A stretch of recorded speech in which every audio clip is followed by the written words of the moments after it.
পাঁচটি পুরস্কার আল্লাহ রাব্বুল আলামিন নামাজি ব্যক্তিদেরকে দান করবেন।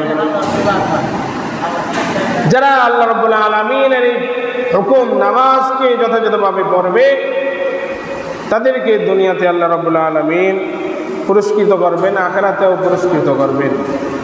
দুনিয়াতে আল্লাহ রাব্বুল আলামিন তাদের রুজি রোজগারের অভাব দূর করে দেবেন। আমাদের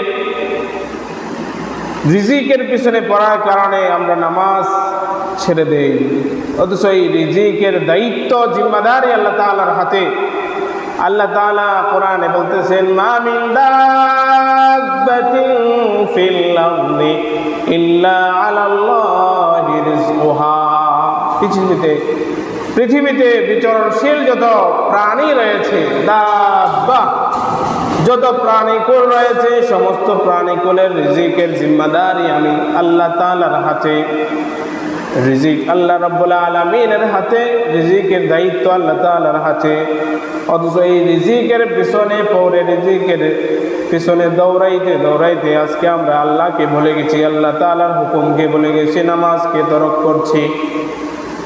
যারা নামাজ পড়বে তাদের রিজিকের অভাব আল্লাহ তাআলা দূর করে দেবেন, এটা আল্লাহ তাআলার ওয়াদা। নামাজি ব্যক্তিকে 2 নম্বর পুরস্কার আল্লাহ তাআলা দিবেন, কবরের আযাব দূর করে দেবেন। 2 নম্বরে যারা নামাজকে যথাযথভাবে পড়বে আল্লাহ তাআলা তাদের কবরের আযাব দূর করে দেবেন। আল কবরু রাওযাতুম মিন রিয়াদিল জান্নাতি আও হুফরাতুম মিন হুফারিন নার। কবর এমন একটা ঘর, রাওযাতুম মিন রিয়াদিল জান্নাহ, কার জন্য কবরটা হবে জান্নাতের একটা টুকরা। কবরে শোয়ার সাথে সাথে আল্লাহ তাআলা ফেরেশতাদেরকে বলে দেবেন, এই বান্দাটা আমার দুনিয়ায় অনেক কষ্ট করছে, আমাকে পাওয়ার জন্য অনেক পরিশ্রম করেছে, নামাজ রোজা হজ যাকাত আদায় করেছে, আমার হুকুম আহকামগুলো মানছে, তারে জান্নাতের একটা বিছানা বিছায়া দাও। সুবহানাল্লাহ। সাথে সাথে কবরে দেওয়ার সাথে সাথে আল্লাহ রাব্বুল আলামিন তাকে জান্নাতের একটা বিছানা বিছায়া দেবেন। সে জান্নাতের বিছানা পায় এমন একটা ঘুম দেবে, হাসরের মাঠ কায়েম হয়ে যাবে।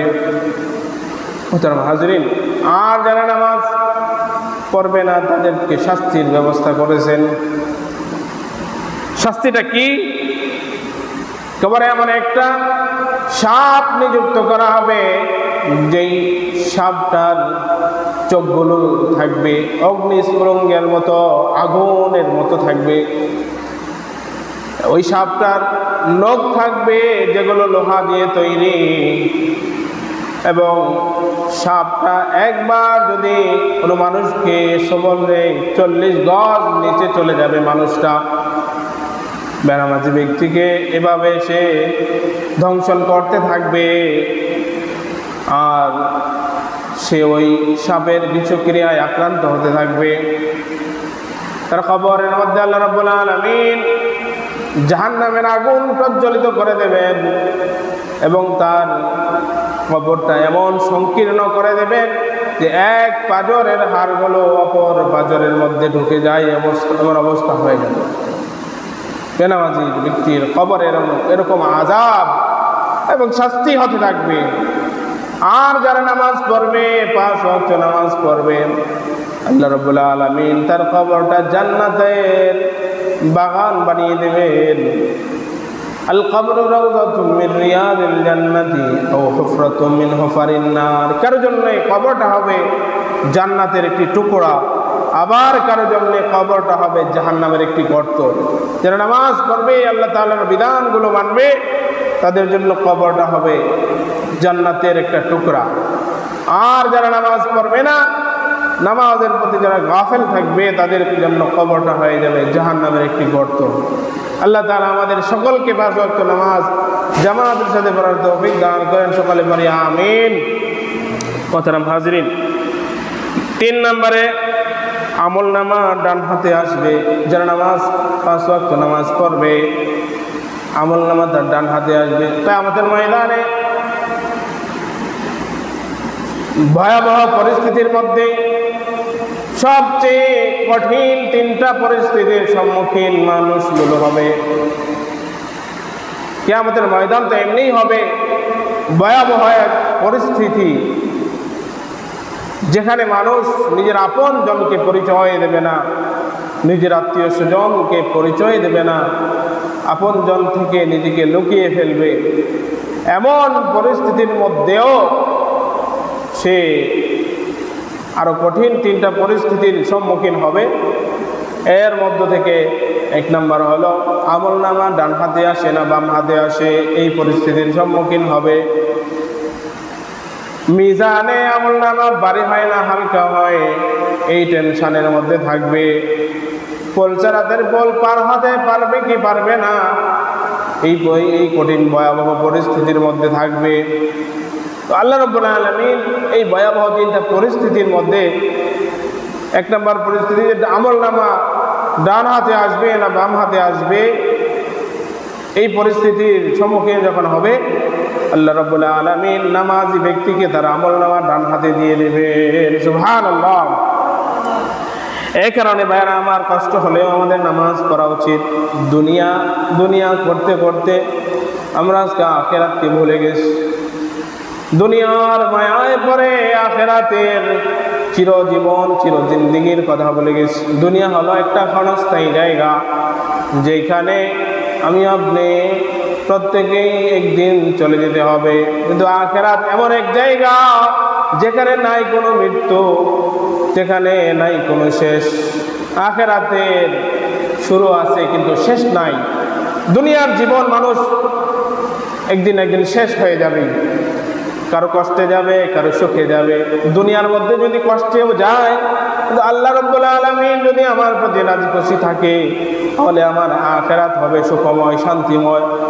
দুনিয়ার মধ্যে যদি আমি সুখ স্বাচ্ছন্দ্যের মধ্যে থাকি, টাকা পয়সা অট্টালিকা প্রাসাদের মধ্যে থাইকা, আখিরাতে যদি আমি জাহান্নামের আগুনে জ্বলতে হয়, তাহলে এই ক্ষণস্থায়ী দুনিয়ার কোনো লাভ নাই, কোনো ফায়দা নাই। এ কারণে ভাইরা আমার, আখিরাতের কথা চিন্তা করতে হবে, আখিরাতের হিসাব নিকাশের কথা চিন্তা করতে হবে। দুনিয়া কইরা আজকে আমি আপনি প্রত্যেকেই দুনিয়ায় একটু সুখ স্বাচ্ছন্দ্যের জন্য, সন্তান সন্ততির জন্য, কেউ আছে নিজের জন্য নয়, সন্তানের জন্য অবৈধ পথ অবলম্বন করে সুদ বসে টাকা খায়, মানুষকে ঠকায়, মানুষের সম্পদ গ্রাস করে। এরকম আছে কিনা বলেন?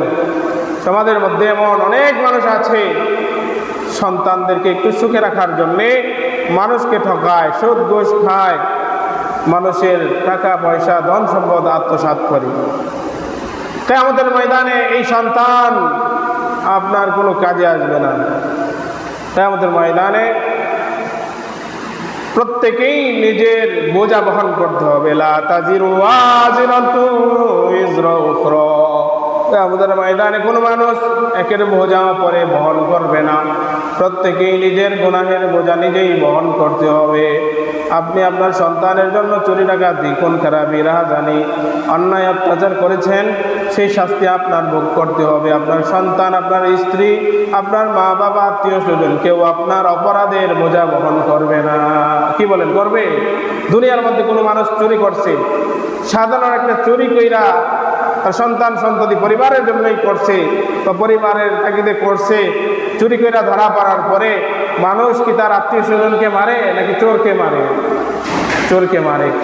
সাধারণত চোরকেই পিটায়। যে অপরাধ করে তাকেই মানুষ শাস্তি দেয়, তার পরিবার পরিজনের কাউকে শাস্তি দেয় না। এই কারণে অপরাধ আমি আমার সন্তান সন্ততির জন্য করি, আমি আমার আত্মীয় স্বজনের জন্য যদি অপরাধ করি, তারা কেউ আমার এই অপরাধের শাস্তি ভোগ করবে না। দুনিয়ার মধ্যেও করবে না, আখিরাতের মধ্যেও সন্তান সন্ততি আপনার পাপের শাস্তি ভোগ করবে না। এ কারণে ভাইরা আমার, আজকে আমি নামাজ ছেড়ে দিলাম সন্তানের রিজিকের তাগাদায়, সন্তানকে একটু ভালো রাখার জন্যে শুধু দুনিয়ার পিছনে পড়ে রইলাম। সম্পদ কিভাবে উপার্জন করা যায় সেই চিন্তায়, সেই ফিকিরে আমি নামাজকে ছেড়ে দিলাম, আল্লাহর হকটা নষ্ট করলাম। সন্তানের হক আদায় করতে গিয়ে যদি আমি আল্লাহর হক নষ্ট করি, কিয়ামতের ময়দানে আল্লাহ তাআলা আমাকে জাহান্নামে দিবেন, জাহান্নামের শাস্তি আমাকে ভোগ করতে হবে। 3টা গেল। পাঁচটা পুরস্কার কি কি? এক নম্বর হলো তার রিজিকের যে অভাব সেটা দূর করে দেবেন 5 ওয়াক্ত নামাজ পড়ার কারণে। 2 নম্বরে কবরের আযাব হটাইয়া দেওয়া হবে। 3 নম্বরে আমলনামা ডান হাতে আসবে। 4 নম্বরে পুলসিরাত বিদ্যুতের ন্যায় সে পার হয়ে যাবে। পুলসিরাত প্রতিটি মানুষকেই পুলসিরাতের পোল পার হতে হবে। পুলসিরাত পার না হতে পারলে সে জাহান্নামে নিক্ষিপ্ত হবে। পরকালে হাসরের ময়দানে 3টা ভয়াবহ পরিস্থিতির মধ্যে একটা হলো পুলসিরাতের পোল পার হওয়া। কোনো মানুষ যদি পুলসিরাতের পোল পার না হতে পারে তাহলে সে সরাসরি নিচে জাহান্নামে পড়ে যাবে। পুলসিরাতের নিচেই জাহান্নাম। এ কারণে নামাজি ব্যক্তি পুলসিরাতের পোল বিদ্যুতের গতিতে বিদ্যুতের ন্যায় পার হয়ে যাবে। 5 নম্বরে নামাজি ব্যক্তি বিনা হিসেবে জান্নাতে যাবে। কোনো হিসাব নিকাশ আল্লাহ রাব্বুল আলামিন তার থেকে নেবেন না, বিনা হিসাবে সে জান্নাতে চলে যাবে।